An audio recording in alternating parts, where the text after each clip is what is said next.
Indonesia adalah salah satu eksportir batu bara terbesar di dunia. Namun beberapa waktu ini justru muncul blackout yang memicu pertanyaan besar. Nah, ada apa gerangan ini, Pak? Banyak orang yang nggak tahu juga ya, bahwasanya faktanya memang Indonesia eksportir terbesar. Walaupun kalau dibandingkan cadangan dari negara-negara lain, cadangan batu bara kita bukan yang number one ya. Berarti persoalannya kalau saya bedah menjadi 5 poin, lebih kepada produksi batu baranya, kualitas dari batu bara, distribusi logistik atau koordinasi antar pemasok dengan PLN. Ya, gitu. Semuanya.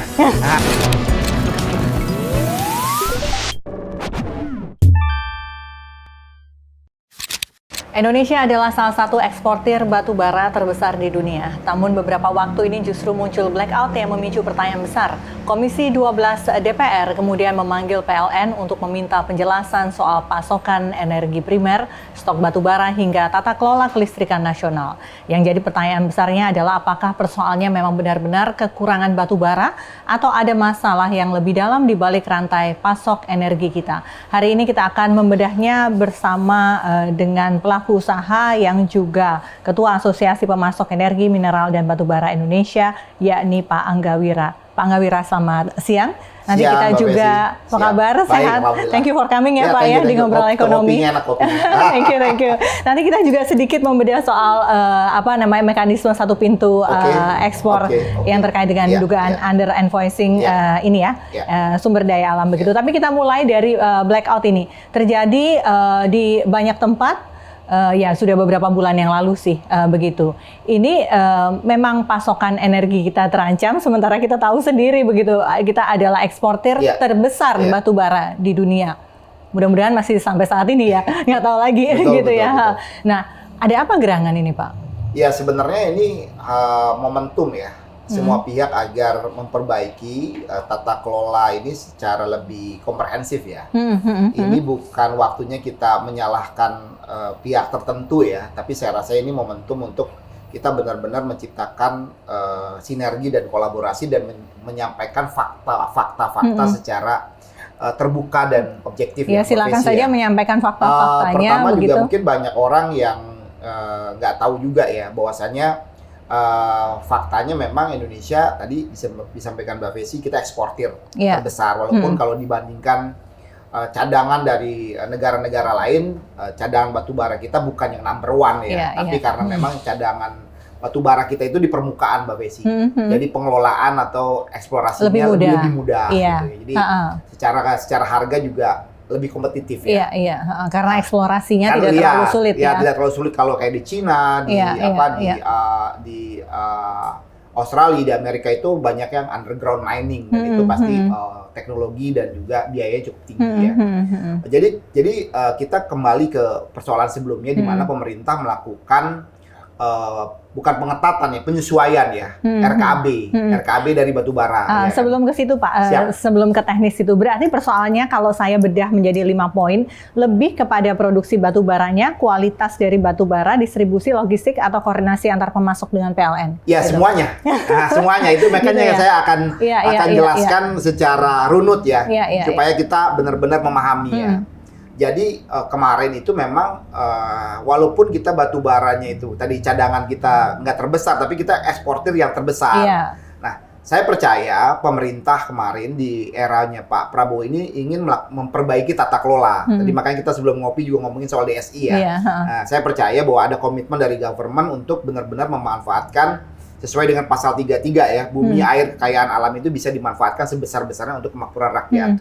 Makanya pemerintah dalam hal ini Kementerian SDM melakukan penyesuaian tata kelola daripada RKAB. Artinya jangan sampai RKAB ini ugal-ugalan gitu loh. Misalnya kemarin kan hampir menyentuh RKAB per tahun itu kalau kita rata-rata hampir menyentuh 1 miliar. 1 miliar batu bara per 1 miliar ton per tahun. Ada artinya kan sedangkan cadangan kita yang terbukti itu kurang lebih hanya sekitar 35 miliaran aja. Jadi kalau itu di 1 miliar, otomatis 35 tahun aja batu bara ini akan habis. Makanya perlu diatur, tata kelola. Dan apalagi karena kita ini kan hampir menyumbang sekitar kita ekspor kita keluar itu kurang lebih sekitar 550 ribuan per tahun. Artinya mempengaruhi harga dunia lah. Artinya kan kita ingin juga harganya jangan sampai jatuh dong. Harganya harus bisa stabil juga gitu loh. Jangan sampai karena kita ingin jual besar-besaran harganya drop gitu loh. Sedangkan kita kan pengontrol. Jadi saya melihat government ingin mengatur tata kelola tersebut. Nah, di sisi lain PLN kita yang tadi disampaikan itu kebutuhan batu baranya itu adalah kebutuhan batu bara yang medium rank. Kualitasnya. Kualitas medium. In the term of quality yang itu jumlahnya nggak lebih dari sekitar hanya 25%-an saya. Dari total. Dari total produksi. Yang semuanya itu. Artinya yang sisanya itu hampir sekitar 65-70% itu yang low rank. Yang low rank call itu kurang lebih GAR-nya itu di bawah 4.000 ya. Nah, itu juga harus kita tahu dulu kan. Artinya kan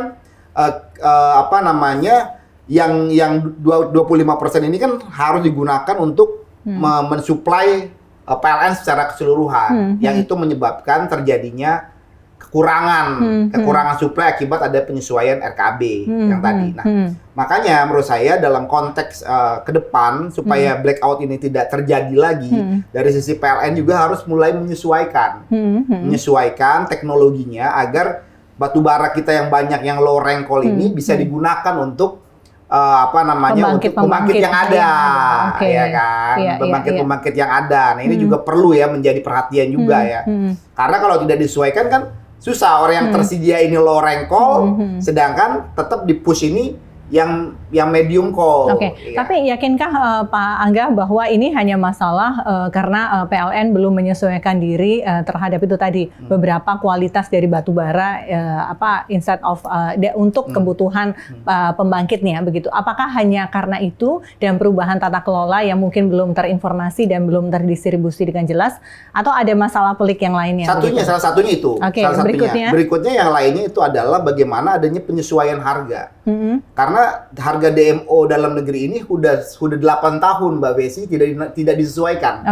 Harga 70 USD ini sudah 8 tahun nggak disesuaikan. Sedangkan biaya produksi naik dan macam-macam lah. Jadi membuat pengusaha menjadi artinya kan kita suffer juga nih, ya kan. Otomatis lah kan ini kan bisnis to bisnis ya. Ya kita kan realistis saja kalau pengusaha dihadapkan seperti itu, ya automatically ketika dia ada kesempatan pasti akan menjual kepada harga yang lebih tinggi dulu dong.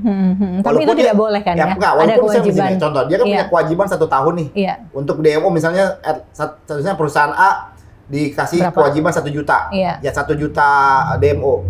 Bisa jadi dia delivernya di akhir-akhir.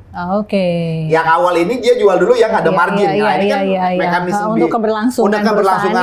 Nah, itu kan juga harus ada. Itu kemungkinan yang terjadi kemarin. Nah, artinya kan itu harus didudukan ya. Check and recheck yang deep ya. Karena menurut saya gini juga Mbak Besi, harus diperhatikan juga bahwa skala usaha perusahaan batu bara ini beda-beda Mbak Besi. Ada yang mikro sampai yang besar gitu loh. Iya, apa yang giant ya kan. Contoh misalnya perusahaan-perusahaan yang pasca PKP2B ini yang contoh ya perusahaan-perusahaan seperti KPC, Adaro, Arutmin, Bayan itu kan rata-rata mereka juga di atas kapasitas produksinya di atas 10 juta ton. Sedangkan ada perusahaan-perusahaan batu bara yang kapasitas produksinya itu ratusan ribu saja gitu loh. Nah ini kan perlu pendekatan yang berbeda. Artinya kemarin juga saya sampaikan ke Pak Dirjen Minerba ya, Pak Winarno. Kebetulan kemarin kita juga ada satu forum diskusi. Saya sampaikan ini harus ada treatment yang berbeda juga. Equal treatment itu bukan berarti juga sama rata ya. Gitu. Saya sampaikan ke Pak Tri ini bagaimana ada mekanisme juga gitu loh. Bisa juga swap atau mekanisme yang lain itu perlu dipikirkan juga.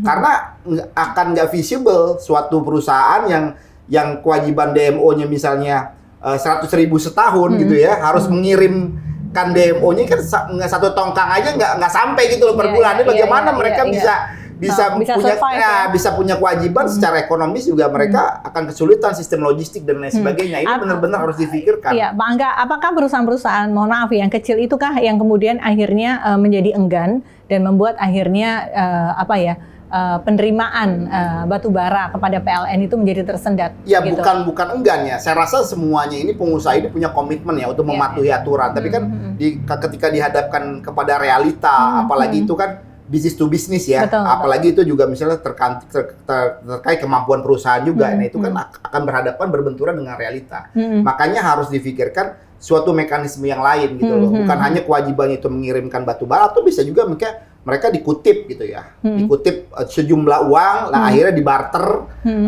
dengan perusahaan yang lain. Bisa saja ada mekanisme seperti itu. Itu juga sudah sempat saya sampaikan langsung juga ke Pak Dirjen gitu untuk difikirkan, karena tadi saya bilang ini kelas perusahaannya ini beda-beda. Tadinya perusahaan UMKM jangan disamakan juga oleh perusahaan yang besar. Nah ini harus menjadi pengetahuan kita bersama juga Mbak Fesi, karena di publik kadang-kadang menyamaratakan ini pengusaha-pengusaha yang besar yang jutaan produksinya per tahun dengan perusahaan-perusahaan yang kecil. Kita nggak bisa salahkan juga, karena memang ini kan akibat dulu ya rezim sebelumnya ya, yang memang pada waktu itu izin usaha pertambangan itu kan zaman dahulu itu kan dipegangnya oleh pusat, Mbak.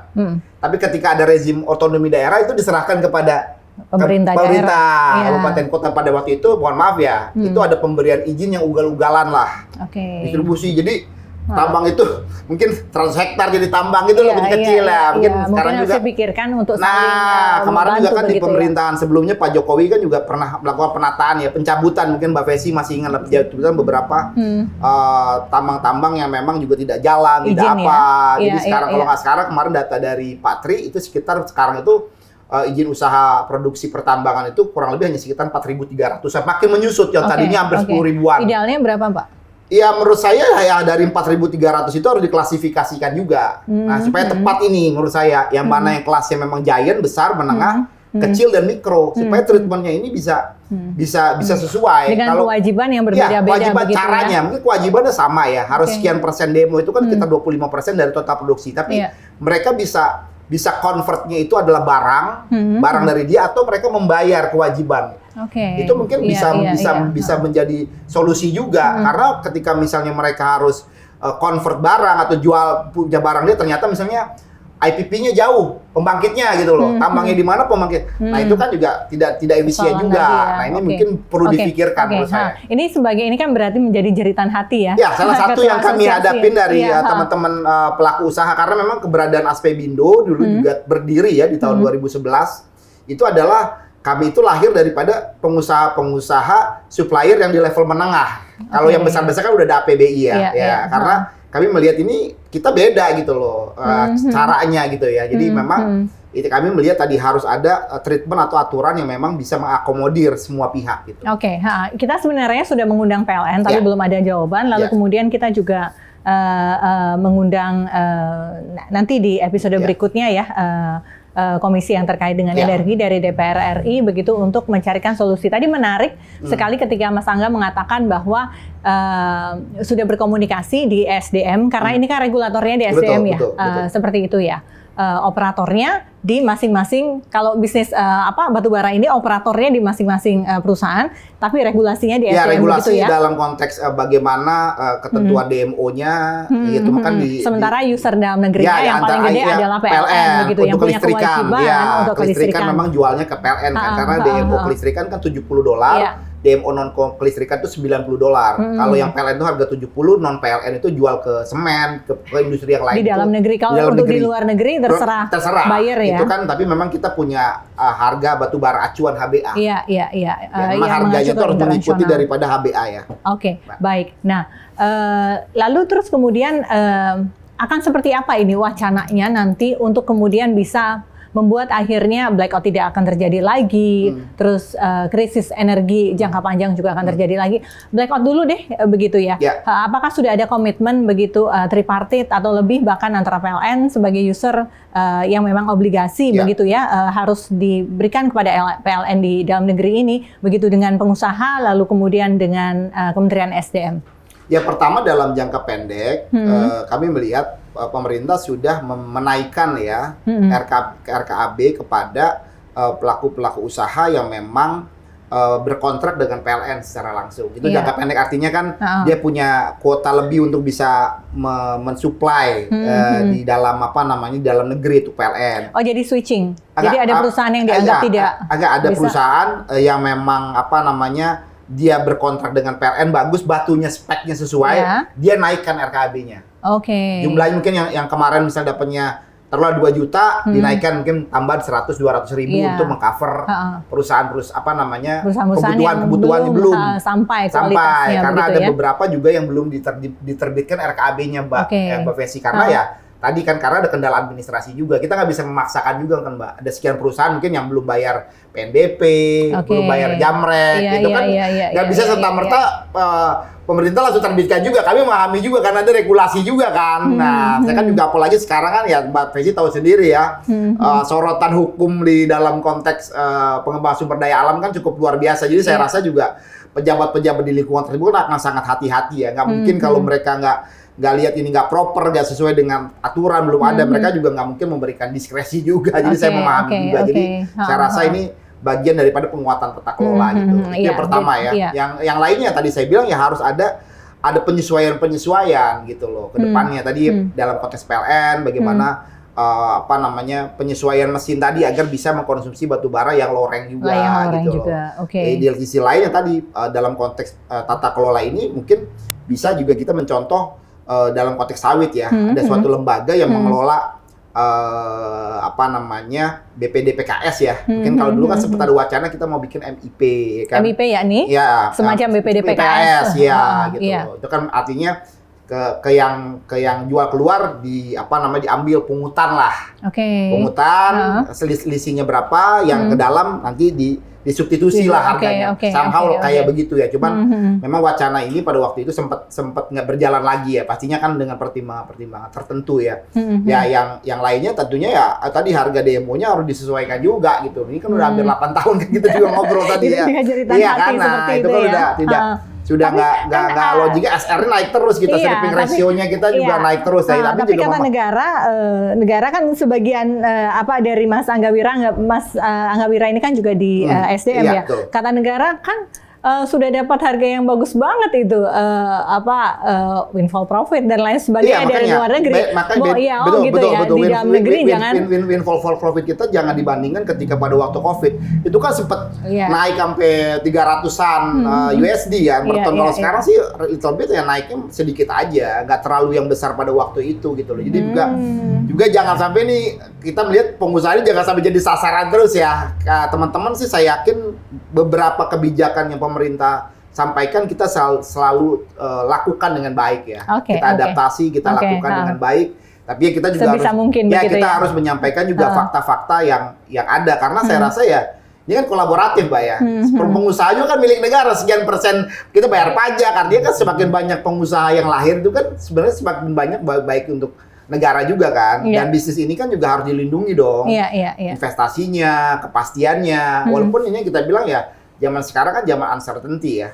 Nah, tapi tugas negara hadir yang uncertainty itu menjadi certainty dong. Kalau nggak ada aturan kan uncertainty terus. Kita juga butuh kepastian dong untuk investasi, untuk pengembangan, untuk kan kita juga ada kewajiban misalkan seperti hilirisasi. Hilirisasi kan butuh investasi juga, Mbak. Nah, kalau nggak ada margin yang pas ya gimana kita mau reinvestment gitu loh. Untuk meningkatkan cadangan kita perlu eksplorasi juga. Jadi hal-hal tersebut itu juga harus dipikirkan juga gitu loh. Untuk harga yang tepat dan juga harus diedukasi juga konsumen kita juga nih Mbak gitu ya. Jangan sampai merasa wah kita negara akan sangat sumber daya alam, akhirnya penggunaan energinya juga tidak tepat sasaran. Ini juga harus diperhatikan, jangan sampai kejadian kita seperti minyak bumi loh Mbak. Ya pada waktu itu OPEC kita telat melakukan edukasi, jadi hanya berpikirnya wah ini murah dan lain sebagainya. Nah ini juga perlu kita edukasi. Menarik untuk dicermati dan menjadi di garis di bold gitu ya Pak ya, bahwa cadangan batu bara kita walaupun lebih mudah lah ya untuk eksplorasi dibandingkan negara lain, more or less 35 sampai 40 tahun ke depan begitu ya. Nah, itu tadi Indonesia juga sedang mengejar hilirisasi, membangun banyak smelter begitu ya, kawasan industri, kendaraan listrik dan lain sebagainya, AI juga ya. Semuanya membutuhkan energi begitu, listrik yang besar-besaran lah ya gitu. Ini gimana ya rantai pasok energi primer Indonesia ini? Apakah benar-benar siap atau bagaimana ini? Ya pertama memang negara maju ini kan ditentukan dengan konsumsi ya, jumlah energi kan. Semakin negara maju itu pasti energinya karena dipakai oleh industri. Kita diuntungkan karena kita pertama tadi Mbak Fi sampaikan kita dalam konteks energi primer kita ya, batu bara ini kan kita punya cadangan yang bilang cukup ya. Tapi jangan lupa ya kita juga harus mengembangkan energi lain gitu loh. Ya sebenarnya udah jadi concern government juga. Nah makanya kan kalau kita lihat juga dalam RUPTL PLN juga sudah ada roadmap, dan sekarang memang berdirinya PLN Energi Primer Indonesia yang baru berjalan 2 tahun itu kan sebenarnya salah satu cara ya untuk bagaimana PLN mampu melakukan manajemen ya terhadap penyediaan energi primer. Artinya penyediaan misalnya seperti penggunaan minyak bakar atau solar di beberapa pembangkit kan juga harus direduksi. Misalnya peningkatan penggunaan gas.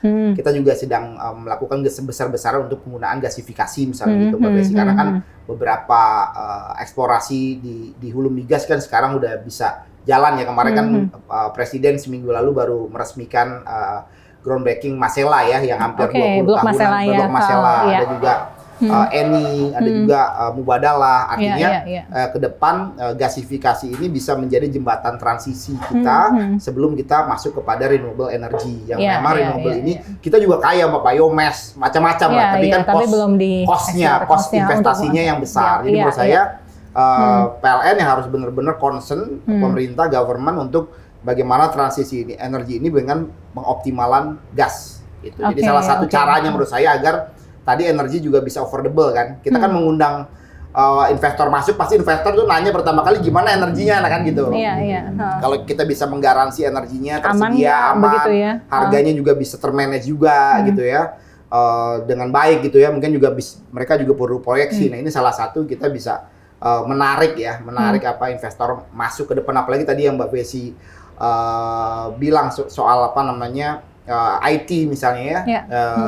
Itu sumber energinya kan quite big ya Pak ya. Sangat besar sekali gitu loh ya kan, konsumsinya luar biasa kan. Nah itu juga perlu diperhatikan, apalagi kalau bisa kita ke depan memang punya green energy ya untuk apa namanya untuk perusahaan-perusahaan di bidang teknologi informasi. Itu harganya mungkin bisa premium, kita jual lebih tinggi, tapi dari sisi mereka bisa dapat pembiayaan yang juga lebih efisien ya, karena saya lihat juga bank-bank dari luar juga mensyaratkan kalau energinya itu digunakan dengan green atau clean energy ini, mereka akan dapat interest suku bunga yang apa namanya yang menarik juga. Jadi saya rasa faktor-faktor itu harus kita perhatikan ya secara komprehensif ya.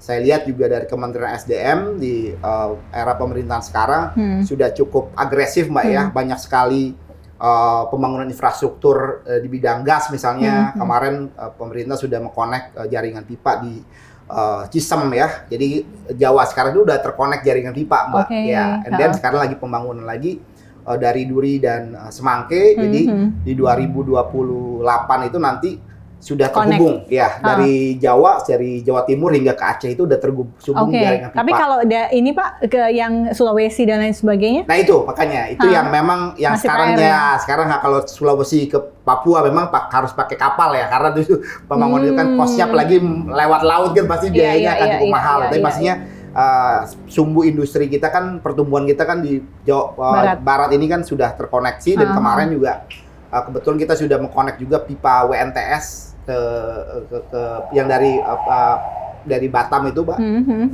untuk ke Jawa gitu. Jadi selama ini misalnya jumlah gas kita ya selama ini diekspor dari Natuna ke Singapura, dengan adanya pipa WNTS pumping yang dibangun oleh PLN ini, di tahun ini sudah bisa digunakan untuk dalam negeri. Nah, ini kapasitasnya bicara bermacam-macam ya. Ya kita menjalankan juga, menyampaikan informasi ya, agar apa namanya pemirsa juga yang di sini mengikuti podcast ini juga bisa punya gambaran ya yang komprehensif.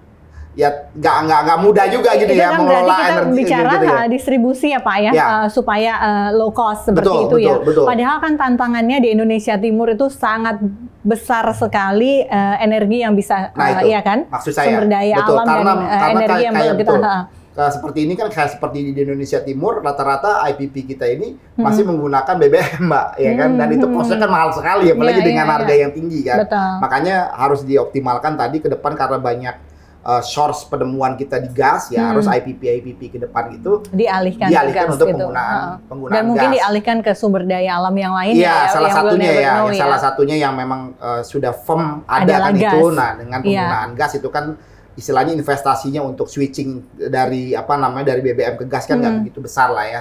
Tapi kalau langsung mau switching ke misalnya PLTS dan lain sebagainya, itu kan quite big ya untuk investasinya. Jadi saya rasa staging ini harus ke gas begitu ya. Oke. Tapi untuk industri batu bara sendiri, Mas Angga gitu. Saya minum, Mbak ya? Iya, silakan. Iya. Ini kita dari Kopi Selo, Mas. Iya. Itu Mas, kalau dari industri batu bara sendiri, apa tantangan yang paling dirasakan oleh pelaku usaha ke depannya begitu? Iya. Dari sisi investasi masih jor-joran lah ya masuk ya, nggak ada masalah lah ya. Ya sebenarnya kalau dari sisi demand di industri batu bara ini kan memang relatif demand-nya cukup tinggi juga ya. Artinya seperti kalau dulu kan sempat kita khawatir karena proyeksi transisi energi ya. Iya. Mungkin di tapi ternyata tidak ternyata kan ya. Tetap konsumsinya tinggi apalagi di tengah situasi yang tidak menentu seperti sekarang ini. Relatif kan konsumsi batu bara itu boleh dibilang secara logistik kan lebih mudah ya.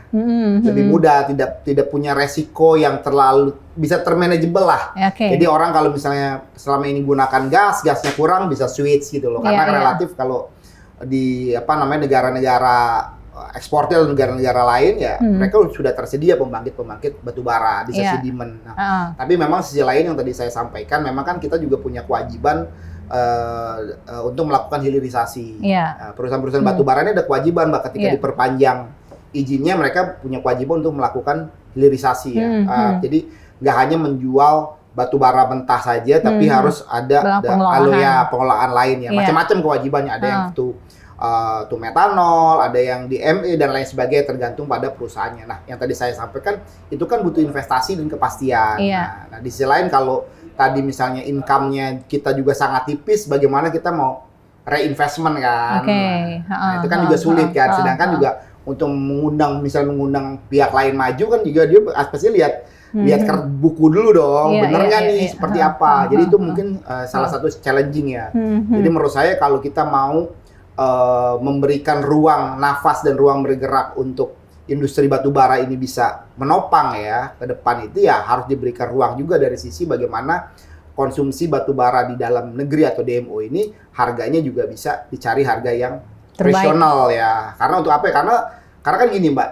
Kalau Mbak mungkin kayak Norway kan lu ada berbasisnya minyak ya, menjadi perusahaan negara maju. Mereka juga menyisihkan sekian dolar dari produksi tersebut untuk untuk reinvestasi di industri tersebut dan lain sebagainya. Untuk ekspansi begitu ya. Nah, kami melihat untuk ahli teknologi juga. Ya, ahli teknologi kami melihat ya, walaupun kita di industri batu bara ini kita store PNBP yang mungkin terbesar sekarang, tapi boleh dibilang nggak semua PNBP itu kembalikan kepada sektor batu bara itu sendiri. Nah ini kan akhirnya juga nggak bisa menjamin di daerah-daerah tertentu yang ini kan batu bara ini kan bukan energi terbarukan ya. Ya artinya kan kalau udah habis kan. Jadi kita juga punya kewajiban untuk di daerah-daerah tambang tertentu yang selama ini memang hidupnya bergantung pada industri batu bara kan harus ada masa depannya juga. Nah, makanya harus juga dibangun industri-industri lain yang di tempat-tempat yang dimana industri batu bara itu sudah mulai habis. Itu kan harus diperhatikan juga. Nah, maksud saya harus dalam konteks pengelolaan PNBP yang disetorkan ini sebagian persen bisa direinvestasikan pada industri batu bara untuk menjamin keberlanjutan bisnisnya juga. Oke. Pak Angga Wira sebagai primadona puluhan tahun lah ya batu bara ini ya, penopang ekspor begitu, penopang juga di dalam negeri seperti itu. Ternyata kemudian ada dugaan under invoicing yang sekian besarnya begitu ya. If I'm not mistaken ada angka 15.000 triliun under invoicing, tapi menurut saya ini bukan hanya dari industri batu bara juga. Begitu, tapi juga dari under invoicing untuk ekspor ke dari sumber daya alam yang lainnya begitu ya, termasuk juga dari sisi perkebunan dan lain sebagainya.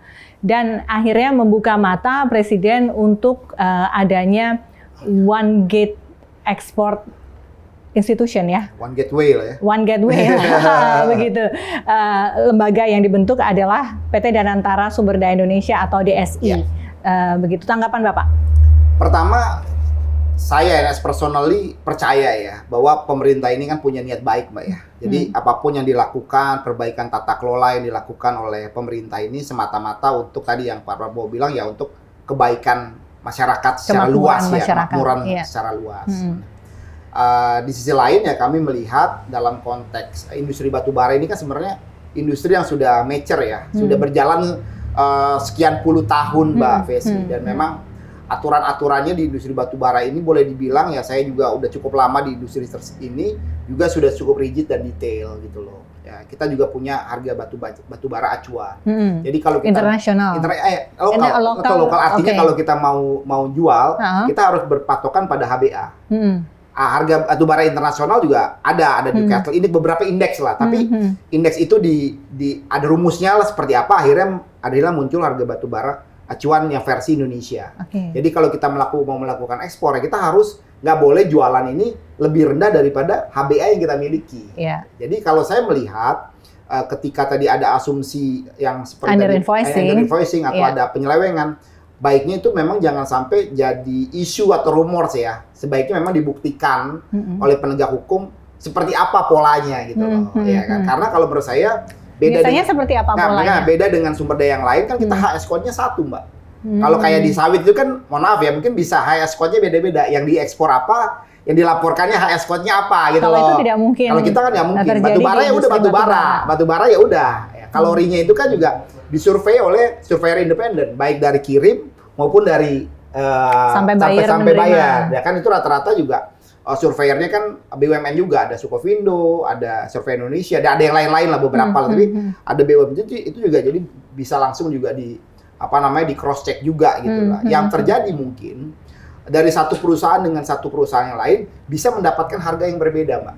Nah, misalkan tergantung jualnya kemana, begitu. Tergantung bayarnya sama, tapi dia bisa dapat harga yang berbeda. Nah, itu kan tergantung negosiasinya. Tergantung negosiasi, itu kan B2B ya. Tergantung negosiasi, tergantung juga trust juga dari pembangkit tersebut. Misalnya pembangkit di Malaysia beli dengan perusahaan X, bisa dia dapat bonus plus sekian daripada HBA. Bisa juga plusnya juga cuma 1, ada plus 5. Jadi itu tergantung apa negara bisa masuk ya dalam makanya ini kan B2B dalam konteks ini kan kita masih mencermati ya. Saya juga belum bisa menyampaikan secara detail karena kita pun juga dari pelaku usaha juga masih berdiskusi dengan teman-teman di Danantara tadi Danantara Sumber Daya ini mekanismenya seperti apa? Apakah mereka juga hanya melakukan pencatatan saja ya kan? Oh ini dicatat ininya segala macam, ataukah mereka juga menegokan, mempertemukan dengan buyer dan lain sebagai middleman misalnya. Akan kemungkinan menjadi middleman. Akan seperti apa kemungkinannya? Karena ini kan mulai berlaku 1 September begitu ya. Menurut pandangan kami ada baiknya mereka hanya sebagai agregator pencatatan saja gitu ya. Ketika memang quote and quote misalnya dari agregator pencatatan itu ada yang dianggap nah mereka mungkin bisa menindaklanjutinya. Tapi kalau semuanya langsung mereka bertindak sebagai middleman, saya nggak ngerti juga apa sumber dayanya memiliki juga kan SDM-nya dan lain sebagainya. Itu kan nggak mudah kan. Apa ada example dari negara lain begitu? Lembaga seperti Sovereign Wealth Fund lah ya, Danantara ini get into those business begitu Pak, dan berhasil begitu? Apa ada contoh dari negara mana? Saya belum melihat sih ya, tapi mungkin yang kita lihat ini kan sebenarnya kan ada asumsi yang terbangun kita ini melakukan banyak transaksi SDA ini melalui pintu di Singapura kan. Ada asumsi yang terbangun, tapi kan itu kan perlu didalami lagi ya seperti apa, karena kan kadang-kadang sekali lagi B2B ini kan tidak bisa kita paksakan. Kalau kita nyamannya mereka bertransaksi, itu kan nggak bisa juga kita paksakan gitu seperti itu. Tapi menurut saya jadi ada middleman-nya outside the country ya, ini Singapura. Bisa begitu saja. Ada perusahaan dari China, dia nggak mau transaksi langsung. Ya kepentingannya bukan kepentingan dari kita ya, kepentingan dari buyer ya. Dari buyer kan punya kepentingan juga. Dan itu biasa terjadi. Biasa saja di beberapa komoditas kan saya rasa juga selalu seperti itu saja gitu loh. Belum tentu ketika kita jualan direct itu bisa mendapatkan harga yang lebih bagus juga kan. Betul. Belum tentu loh Iya, quote and iya. quote, karena kadang-kadang mereka juga ini kan soal trust juga ya. Soal mekanisme yang memang sudah berjalan lazim sekian lama ya. Tapi saya rasa ini ya sebagian tadi ya penguatan dari bagian daripada tata kelola. Jadi saya rasa sih oke, tapi ya kita tentunya memberikan masukan kepada DSI ini dengan fakta-fakta yang memang realnya seperti yang saya sampaikan tadi gitu. Silakan sebenarnya didalamin. kalau untuk perusahaan atau untuk industri ini dan perusahaan-perusahaannya yang ada oknumnya begitu, cara permainannya seperti apa sih Pak? Yang kemudian dianggap itu kemudian Ya, dia makanya menjual kalau di bawah dalam harga konteks pasar kami di gitu. industri batubara, kami agak sulit tadi ya permainannya seperti karena kan kita single HS code gitu ya. Oke. Nah, kecuali kalian industri yang mungkin HS code-nya bisa diatur gitu kan. misalnya. Oh, dia jual ini, bilangnya ini gitu loh. Oke. Kalau ini sama sekali Kalau nggak ini ada. kan HS code-nya kan kita sama. HS code-nya kan batubara ya udah batubara. Kalau masalah kalori atau segala macam kan itu dia. ya bisa ada permainan. Cuman saya rasa itu sangat sulit ya. Karena kan lembaga yang mensurvei di dalam dan di luar ini berbeda-beda, Mbak. Kita jual di sini, surveyornya beda, menerima di negara lain, surveyornya juga beda. Jadi kan sebenarnya kan saling cross check aja. Ya, Kecuali yang ya di sininya sama, di sini sama. Nah, itu mungkin bisa saling mengatur. Lu bilang aja nih kalorinya sekian gitu loh. Ini kalorinya dikurangin supaya harganya. Nah, kalau ini jadi mungkin kayaknya saran tembaknya bukan komoditas batubara. Mungkin ya. Tapi maksudnya itu bisa didalamin, dan kalau memang ada oknum dari industri kami yang seperti itu ya mungkin ya dijelaskan aja kepada publik sehingga jangan seolah-olah jadi salah semuanya kan. Saya meyakini apalagi perusahaan energi batubara yang mungkin rata-rata yang besar-besar itu adalah perusahaan publik ya. TBK gitu ya. Saya rasa juga mereka akan kerepotan juga seperti itu ya. akan menjalankan bisnis ini juga sesuai dengan aturan ya. Nggak bisa. Jangan sampai akhirnya ada banyak masalah di luar negeri. Betul. Karena mereka kan juga ada komite-komite, ada juga komisioner yang memang independen, yang memang mengawasi juga. Jadi saya meyakini di industri batubara itu dengan situasi seperti sekarang ini memang agak sulit ya kalau dilakukan praktek seperti tadi ya. Gitu. Apalagi tadi kan kita ini udah punya semacam harga batubara acuan yang itu menjadi acuan ketika kita jualan. Kecuali kita nggak punya ya, masih enak-enaknya juga nentuin harga kan itu nggak bisa. Kita harus. Kekhawatiran terbesar pelaku di industri batubara maupun komoditas lainnya jika kemudian DSI ini terbentuk dengan sedemikian rupanya sehingga akhirnya sampai mengintervensi hal terkecil begitu. Akankah kemudian seperti sawit, kita sempat ada di ban dan lain sebagainya. Mungkin kan itu terjadi di industri ini? Ya, makanya artinya kan sekali lagi mungkin nggak, Pak? Ya bisa saja, karena kan ini kan dua belah pihak. Kadang-kadang kan bisnis ini kan menuntut kecepatan dan fleksibilitas ya. Kembali lagi kan bagaimana nih sumber daya manusianya juga dari DSI tersebut, orang yang melakukannya berapa banyak. Kan ini transaksi ini kan ribuan ya, ratusan ribu jutaan transaksi yang di sektor ini kan. Dan mampu mungkin nggak gitu kan? Kadang-kadang orang punya harus harga, dijawab harga nawar, dan itu kan kecepatan juga, dinamis kecepatan sekali, begitu. Gitu. Jadi menurut saya ya bentuknya daripada DSI ini mungkin bisa rekonsiliasi data, tapi ketika ada yang dicurigai, misalnya ini enggak, nah itu mungkin bisa diintervensi, diambil, ini udahlah, nih kita jalanin dulu, bisa aja. Kalau langsung dipukul semuanya kan, repot juga. Saran kami begitu supaya tidak mengganggu industri ini yang sudah berjalan. Itu sih saran dari kami seperti itu kan. Sebenarnya kan persoalannya adalah negara ingin melihat data konkret mengcapture yang disampaikan kebocoran ini seperti apa kan. Ini kan perlu di-capture. Kami juga oke-oke aja tuh, nggak ada yang ditutupi. Tapi kan sekali lagi ya tadi perlu realistis juga ya dalam konteks sumber daya manusia seperti yang Mbak Fesi kan juga mungkin tahu beberapa program-program kita yang sudah berjalan, pemerintahan kita konsepnya bagus, tapi dalam konteks pelaksanaannya kan tata kelola dan lain sebagainya kembali kepada how to SDM itu bisa menjalankan dengan baik kan. Itu sih kata kuncinya menurut saya. Baik. Terakhir Pak, apa rekomendasi dari Bapak sebagai pelaku usaha kepada pemerintah agar industri batubara Indonesia ini tetap kompetitif begitu ya, bisa mengayomi kebutuhan dalam negeri tapi tetap bisa mendominasi di pasar internasional, dan sampai sejauh mana alih teknologi dan yaitu reinvestasi dan lain sebagainya harus kita mulai? Ya pertama industri ini kan memang harus bertransformasi tadi. Ya. Tapi kan transformasi ini kan tentunya perlu dukungan kebijakan. Yang terpenting juga menurut saya tadi ada kemampuan finansial ya dalam dalam menjalankan transformasi itu. Nah, kalau enggak ya transformasi itu hanya omong-omong aja kan. Gimana kan perusahaan kalau mau berkembang pesat itu kan pasti harus mengalokasikan sebagian besar keuntungannya itu kan untuk R&D kan. Nah, tadi kan ada kewajiban hilirisasi dan lain sebagainya. Menurut saya dengan adanya evaluasi ke depan mungkin mengenai DMO, mengenai tata kelola, nah kita juga punya kepastian ya untuk bisa mengcapture, memproyeksikan industri ini bukan hanya dalam jangka pendek tapi jangka menengah dan jangka panjang. Sehingga kita bisa punya kemampuan untuk melakukan investasi untuk bagaimana industri batu bara ini bisa tetap menjadi industri yang memang kompetitif ya dari sisi penggunaan teknologi tadi gitu ya. Karena kan kita juga dituntut misalnya menekan konsumsi karbon gitu ya. Ada kewajiban ESG juga loh Mbak di industri kami misalnya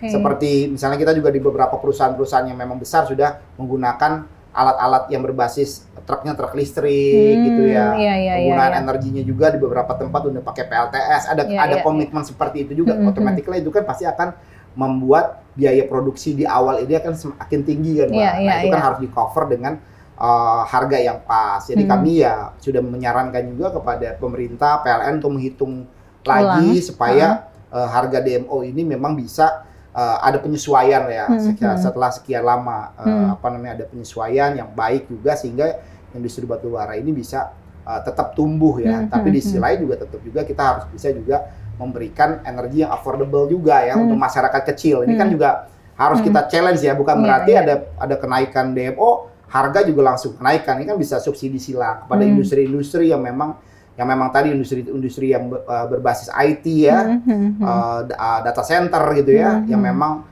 industri tersebut juga mengkonsumsi listrik dengan besar, lalu juga mereka juga harga jualnya juga ke konsumen kan juga tinggi ya Mbak ya. Ada simbiosis lah Pak ya. Nah itu mungkin bisa juga misalnya dikenakan tarif-tarif yang memang progresif ya seperti itu sehingga tetap rakyat kecil yang mengkonsumsi listrik ini bisa mendapatkan harga yang terjangkau. Di sisi lain juga ya program-program tadi di bidang CSR. energi bidang energi dalam konteks bagaimana transisi ini tetap berkembang juga kan karena yang namanya sumber daya alam yang nggak bisa diperbarukan ini kan habis ya. Jadi kita harus preparation juga ya penggunaan biomass, penggunaan gasifikasi lalu juga energi-energi terbarukan lagi sehingga memang benar-benar Indonesia ini bisa mengoptimalkan ya potensi yang ada ya. Panas bumi juga kan Pak Prabowo juga sempat dan siap ya dengan tantangan ke depan. Oke, Pak Angga Wira terima kasih sudah hadir di Ngobrol Ekonomi. Itulah tadi Ngobrol Ekonomi bersama Angga Wira. Kami akan kembali dengan topik-topik hangat lainnya. Saya Vesy Auli pamit. Selamat siang, sampai jumpa.